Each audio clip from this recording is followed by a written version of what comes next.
कहवा में जनम ले राम त कहवा में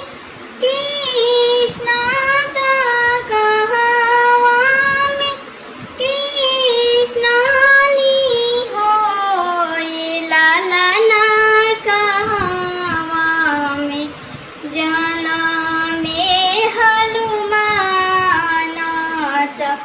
तीनों घरवा सोहर तीनों घरवा सोहर हो कहवा में जनमे राम त कहवा में कृष्ण त कहवा में कृष्ण होए लाला ना कहवा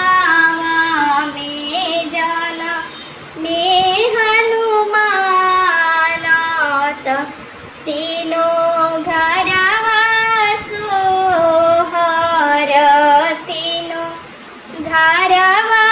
सोहर हो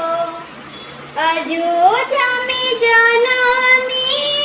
राम त मथुरा में कृष्ण त मथुरा में कृष्ण होए लाला ना पर्वते प जनमे हनुमान त तीनों घरवा सोहर तीनों घरवा सोहर हो ए लाला ना पर्वते प जनमे हनुमान त तीनों घरवा सोहर तीनों घरवा सोहर हो के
बरताए दावारत ऐसन बेटा पवनी त ऐसन बेटा पवनी नु माघई मासे हमने खाइनी बरोसियोना तपनी बरोसियोना तपनी नु एलालना करीना बरत एतावारत ऐसन बेटा पवनी त ऐसन बेटा पवनी नु कहवा में जाना मिले राम त कहवा में कृष्ण नु एलालना कहवा में जन्मे हनुमान त तीनों घरवा सोहर तीनों घरवा सोहर। प्लीज़ मेरी गीत अच्छी लगी तो वीडियो को लाइक कमेंट सब्सक्राइब जरूर करें।